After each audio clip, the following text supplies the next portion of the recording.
guys, ngayon maghihiwa po tayo ng mga gulay para sa gagawin kong pakora. At yan, hiniwa ko na po ang mga ingredients. Yan, nahiwa ko na po siya. Tapos lalagay ko na po yung turmeric, chili flakes, mixed masala, at yung asin po. Ayan, imekos-mekos lang natin.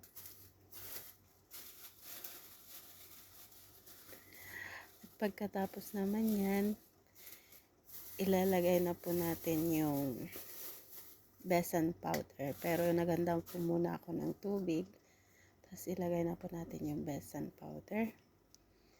At i-mix lang natin. Pagkatapos po niyan,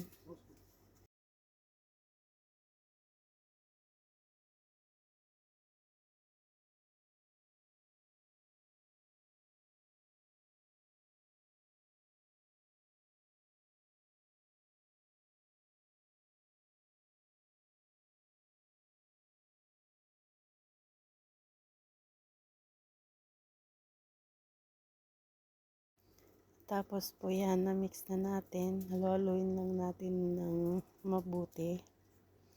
Pagkatapos niyan, magpaprito na tayo.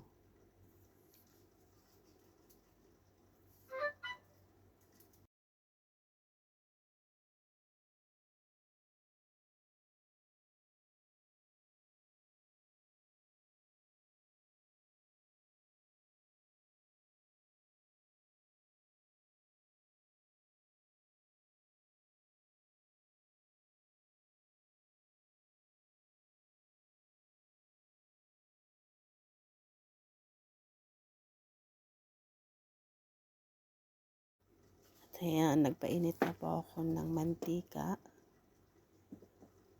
Tapos, pipirituhin na natin ang pakora.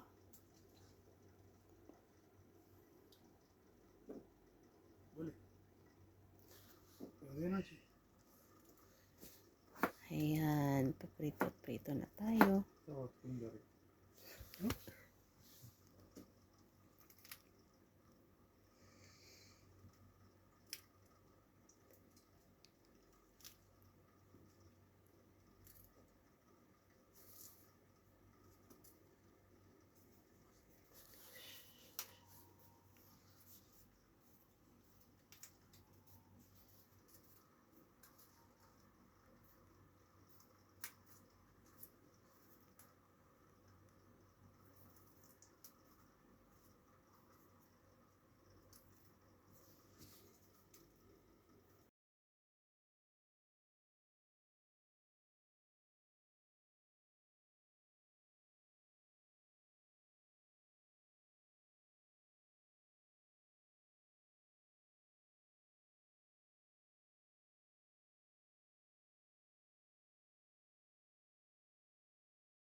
At ayan na nga, naprito na siya.